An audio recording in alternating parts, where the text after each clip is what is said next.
Hello and welcome to Insights, the podcast with your host, Joe Parnay. Join me in this deep exploration of our personal journeys from ambition to meaning, where we stop living life fast and start living life deep. This is a journey of waking up and realizing that our lives have never been about us, but about others. True success leaves positive ripple effects on other souls. I believe that success needs to be redefined from our own personal ambitious endeavors to be redefined as the value that we leave and give to others around us. Join me now as we begin this journey to deeper connections, even more fulfillment, some fun, curiosity, life, love, and all good things. Your deeper journey from ambition to meaning starts right now.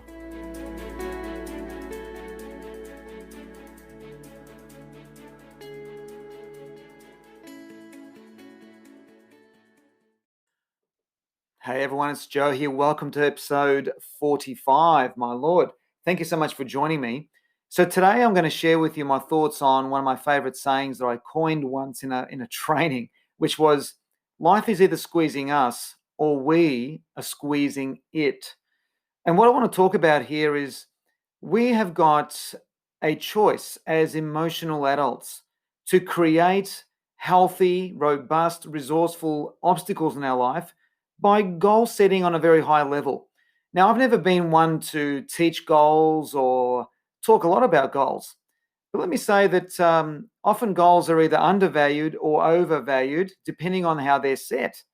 So if we have a vision for ourselves, something we want to create in our lives, whether that's a financial thing, a spiritual thing, a relationship thing, or a lifestyle thing, or even a material thing, the reason why we set that as a goal is because wherever we are at in life, with that particular development in our life, whether it's spiritual, physical, or whatever, is that we're not actually there yet in terms of who we're being or the actions that we're taking or the results that we're getting. So I believe a great life, a phenomenal life, is where we consciously choose goals that create obstacles that we need to overcome. And this is what I mean when I say that we are either squeezing life or it is squeezing us. If we live a life where we don't take responsibility, where we blame everything on the outside, we blame the government, we blame the banks, we blame our mother, we blame our partners or whatever we're blaming, if that's the psychology, and the psychology of that person, I doubt would be listening to a podcast like this. But anyway, we all know maybe someone who is suffering from the blame game. And we know that if someone's blaming or being a victim of their own thinking, then they're not taking responsibility for their lives, which means that life has to throw obstacles in their path. So life is either going to give us obstacles or you and I are going to consciously choose the obstacles to take. Now, I'm going to share something with you here and I'm always happy to be wrong. And one day maybe I will be completely and utterly, absolutely wrong about what I'm going to share with you right now. And that is that maybe I'm lucky in life, but let me tell you, over the last 20, 30 years of my working life, I know it's because of a handful of courageous decisions. This is what I believe. And maybe I'm wrong, I don't know, but I believe because of a handful of courageous decisions, conscious obstacle creation, consciously creating obstacles in my life has created a life for me where I haven't had to have dealt with too many dramas or extremes in my life. So what I mean by that is that I remember in my early days when I was working as a rehabilitation counselor back in the 1990s, and I had to press the proverbial pause button on that career because it was awful.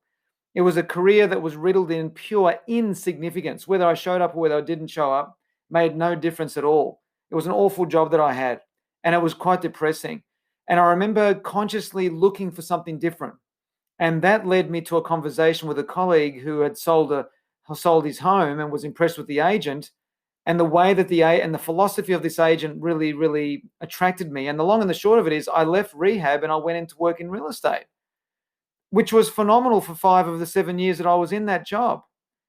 And then the last 2 years, I was starting to disengage and losing interest, etc., and all the different issues and obstacles were being created for me by life.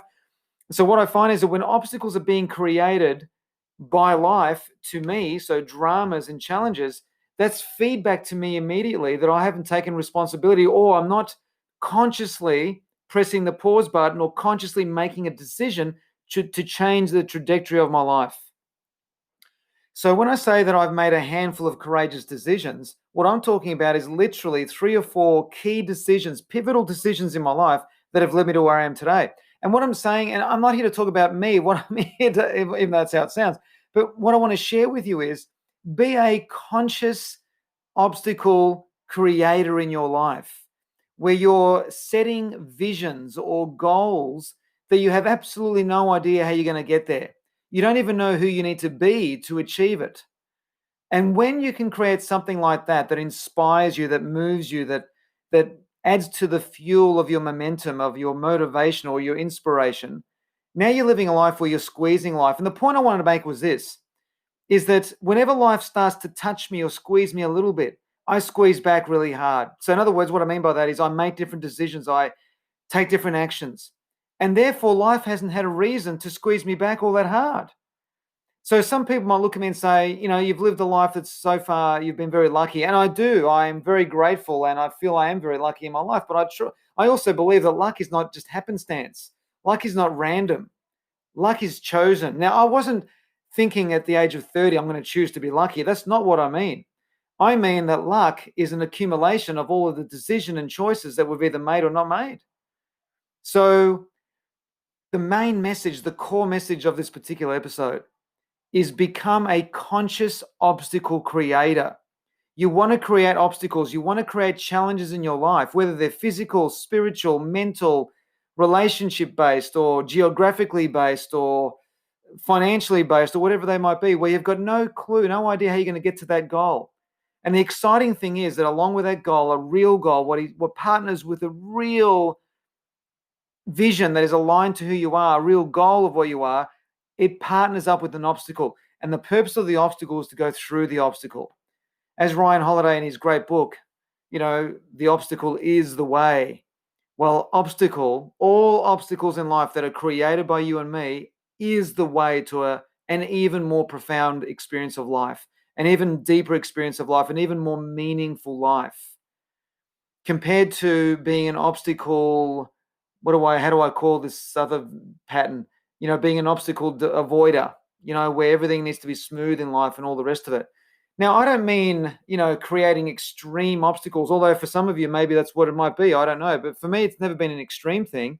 All I know is that whenever life just touches me a little bit or squeezes me a little bit, to me, it's a massive clue that I need to do something different, or I need to make a conscious decision or a conscious effort to walk through the obstacle I'm meant to walk through and embrace the challenge of what I'm meant to embrace. Because if we don't, then the touching from life, the touching up that life can give us from time to time, can be more than a touch up. It can be a bit of a bashing, if you know what I mean, right? So let me share with you a delicate matter here. Let me share with you a experience that I had early on in life. I'm thinking of whether I should even say this, but bugger it, I will. Oh my God. So I remember when I was about 21, I had a relationship that had gone, I had a girlfriend. This is prior to me meeting my current wife, Silvana, my wife of the past 24 years. Silvana and I met in 1993. But back in 91, or 91, 1992, thereabouts, something like that, there was a 2-year relationship that I had with this girl.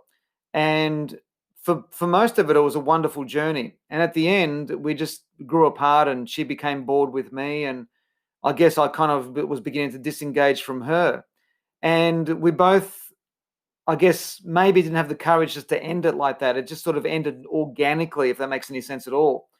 And we were both in our early 20s. Now, I remember before that relationship was officially over, like officially, where we actually did end it, and that's it. Now we can see other people. In the last sort of weeks of that relationship, literally the last 3, 4, 5 weeks of that relationship, I remember bumping into or reconnecting with a girl that I met, who I met at uni, who I had a crush on, and I couldn't believe that I just happened to just connect with her again somehow. I can't remember how I met her, and as it turns out, she made some pretty extreme, obvious advances sort of toward me and all this sort of thing. And I kind of embraced it. and we had a experience. Oh my God, this is so embarrassing. And it was before, so I was with this girl before the other relationship finished. And I remember halfway through this rather intimate engagement, I I just left. I got out of the house and I left this girl's house in a huff, in a puff, creating a cloud of confusion in her. As I left, driving home in a panic and with my heart belting in my chest because loyalty is one of my core values. And I remember driving home thinking, what have I done? I've cheated on my girlfriend. And then it was like in my ego was saying, but she's not your girlfriend really, because it's gonna finish now. It's gonna end. Like, well, you both know that it's ended. And only like a week or two later, she actually officially dumped me because I didn't have the courage to dump her. So she dumped me, and that was the end of it. But I remember that was life. That's an example. This is a weird example, guys, but that's an example of life squeezing me just a touch because it taught me in that moment the power and the importance of being loyal to what matters in life. And loyalty, I didn't know at the time, but it's clear to me that over the last 20, 30 years, loyalty is a big core value of mine. And the point I'm making is that when how do I say this? When we have life create obstacles for us, because we're not creating obstacles consciously for ourselves, often when we're not creating obstacles for ourselves, you could almost say that we are violating our values. Because if we're creating the obstacles that we create, the goals that we create, the reason why those particular goals turn us on or excite us or lift our spirits or raise our souls or whatever it does that because it's in alignment to our values. Like there's certain goals that Silvana and I have right now for the next 10 years of our life that are exciting because those goals are aligned to who we are today. Back then when I was 21, and I guess you could say I officially, cheated on that girlfriend in that last week of that relationship because this other girl was there and, she sort of took advantage of me and I said yes. Well, that's my story anyway. Um, and I remember driving home going, oh my God, what have I done? It was like I had officially oh my God, like I thought I felt like I'd killed someone. It was awful. It was the first time what I believe grossly violated everything I stand for. And that was enough. That's all I needed in life to learn that lesson, to learn how it feels to not do the right thing. And ever since then, I've been I don't know, I've been very consistent in doing the best I can to live in alignment to my values. So, what's the point of all of this? This is the point, is that if you are not consciously creating obstacles and goals in your life that sing to your soul, life will create dramatical obstacles for you. And those kinds of obstacles, the ones that are given to us by life, not that we're the ones that where life is squeezing us, it's because you haven't lived in alignment or you haven't been loyal enough to the values that are in your soul, that are your emotional compass. That might be inaccurate, but that's been my experience. Based on my experience, that's very accurate. So when you're living your life in alignment to your values and you're consciously creating obstacles in your life that are linked to goals that you want to experience and have and become, yeah, you can't not be living your values. You've got to be living your values if that's the case. Does that make sense? And I hope my example is not inappropriate. Oh my God, I can't believe I haven't shared that with you. But I've there's just a handful of times in my life where life has just touched me a little bit and I've gone, right, I got that lesson. I don't have to drag that out into learning more about that. So and I never saw that girl ever again, the other one, because I was scared. And I thought, and then even when that relationship ended, it was it. It was it. The whole thing was it. And I just moved on and it was like, no, I know how this, I know I'm getting to know who I am. And this is an experience that's teaching me who I'm not. So I hope that's making sense, guys.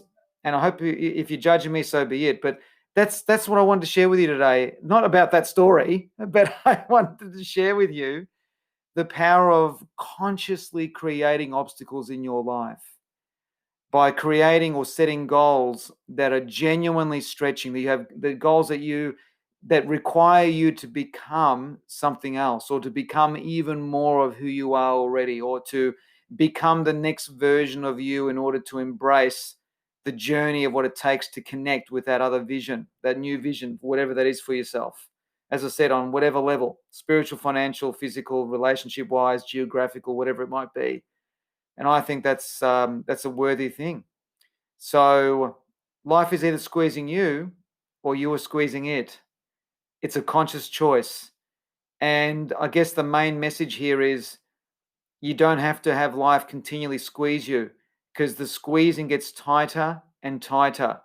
If you don't take responsibility for your actions and non-actions, and responsibilities for your results and non-results, if you don't take responsibility for how you live your life, then life will claim that responsibility off you.